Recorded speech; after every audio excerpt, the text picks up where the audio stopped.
Hi, can you Hi. please give us your name? Jim Moises. Yeah. And can you tell us what the library means to you? Well, it's the meeting place, isn't it? I know most people think of libraries just for books, Yeah. but it's the meeting place. I mean, if you can see your counsellor once a week on a Saturday if you've got a complaint.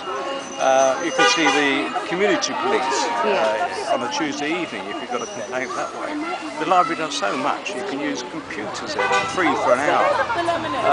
There's limitless books there, really. The council just bought another 10,000 books, but then they're trying to close down the libraries. I mean, it seems nonsensical to me. And I think the library is so important, and it's such a lovely building. Everybody likes it. I can't see what's in their minds to go. I know the government said you've got to get rid of libraries, things like that. But I certainly don't think this one should go. It's, now we've got Princess Manor Park. It's so moving forward people from there, bigger catchment area, that I think it's most essential it stays open. I can't see the thinking behind, especially after buying all those books. I just can't see the thinking logic behind it. Can you tell us how it will affect the area? How do you believe it will affect the area? Children? Sorry?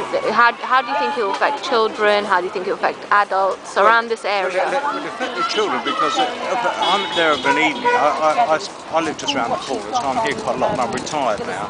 So I spend quite a bit of time here. And I find the staff very friendly, very helpful. But I also find that quite a few children in their early teens study here because they want to get away from the television and other distractions at home. So they come around here and study. And that's quite a welcome thing, really, to see youngsters. Everybody complains about the different things you hear about, awful things that children do. But when you get the ones that do come around and want to study, we're taking it away from them. They want to get away from the television and their family, they see distractions, so they come to the library. But the smaller children, they have a reading every Thursday. And all the mothers, young mums, bring all their children around, and it's very interesting to watch them. And I find the kids funny. I sit there and laugh. But they take books out, and they don't take one book out, they take armfuls out, you know. And I think that's interesting because there's so much of this DVD, CD, and TV, and electronic books now that it's interesting to see children take these books out. I sit sitting there, and quite as my sometimes just sitting there reading books, which is good to see, to get them interested in books. So I think that's how it affects the community, really. At some ground level, and the upper level, of course, is, as I've said, about the community having somewhere to go to meet, or somebody, who do they see?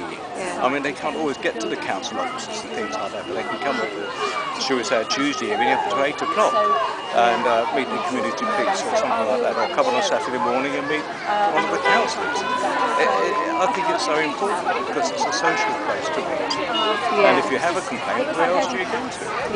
That's true. There's nowhere else for them to go. You can write letters, but hopefully you might get a sort of standard reply. You know, it's not helpful at all. So you feel like teens would be more likely to get themselves into trouble rather than going and doing something productive like reading, learning, I don't want to be pedantic or dramatic like that, because I think those children who are going to go out in gangs or something and do what they're going to do it anyway. They're that type of trouble. And it's nice that if the parents took the interest, and they do when they're very tiny, to encourage them to come along and to read. But there's nothing, you know, at the moment. And if they take that away, and they take Will Finchley away, and then you get the other end of it. I mean, I'm all right. I've got being a pensioner, I've got a freebie pass. But people who are not pension age, but who are maybe out of work or something like that, if they want to go out and get a book now, they've got to pay £2.20 on the bus to get there, and then £2.20 to come back again. It's £4.40 to borrow a book. It seems ludicrous. Not really free. Might as well buy it. Sorry? Might as well buy it. Exactly. They can't afford to that. That's why they've got up there. That's what the library was made for. I just for. don't see the logic of closing these libraries. I'd have thought having small libraries scattered around is far better than having one big main one. You know, it's, especially being with the art centre as well. If people are going to a show, and the library as well, they've got to have the library open to 8 o'clock at night, some nights, or people at work. It's all going to sort of be mingled in. I can't understand the thinking. I don't know if the Arts Depot's paying for it. I'd like to find out if the Arts Depot really pays. Or perhaps that's what the council tries to do, is close the libraries down and let them go into the Arts Depot and that will help the arts. I don't know. I'm not quite sure about that, but I'd like to find out. Yeah. Coming Saturday night was one of the councillors.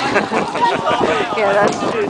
Do you feel that technology is one of the influences of libraries shutting down across the UK? I wouldn't say. Well, You know, you're talking about the e-books. yeah, aren't you? e-books, No, the I think they're so Kindle. expensive. I look in the paper and I was watching. I saw some down at Tesco. They're £1, 152 pounds or something.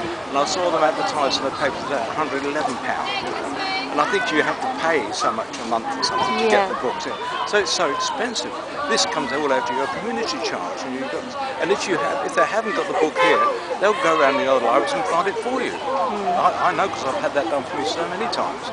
I've just read Alec Brummer's The 50 Billion Pension Book, which affects me, of course. And also the Credit Crunch. He was the city editor for the Daily Mail. And I read the Credit Crunch, but they didn't have it here. One was in Chipping Park, what's it, Chipping? I can't think of the name. It was the main market in Barnet. Yeah. And Friern Barnet. And the other one was in Hendon. But they got them both for me. You know, I didn't have to move. I just said, can you get them? Yeah, made it more convenient for you. I beg your pardon? Made it more convenient. Oh yes, there's no inconvenience at all. Yes. Yeah. I've now found, just today, I found some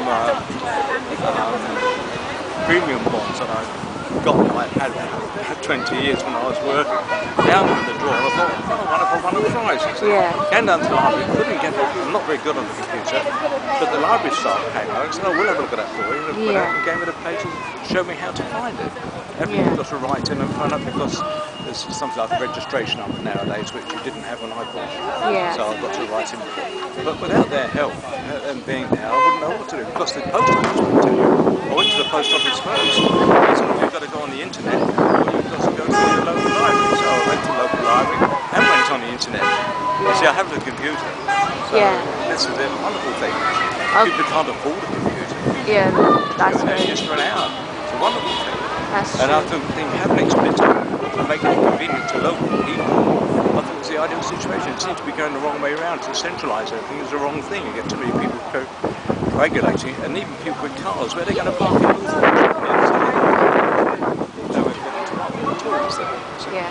You've got to use either Sainsbury's car park or Tally Ho car park. And walk. Yeah, well, and then walk, yes, of course. But, and if people are infirm or individuals at all and need their cars, they can't get close to the centre itself. So I think it's just ludicrous. I can understand they want to save money, but they shouldn't have given 27.4 million to high school, should they? Yeah, that's the thing. That's very true. How do you feel it affects the people that work for the library? I mean, losing the prospects of possibly losing the job. Well, I don't know what's going to happen there. I don't think, if they're going to open libraries, a bigger library in the arts sector, well then those people will go there, won't they? Yeah. You see, so and they seem to swap around a lot. I mean, people have days off.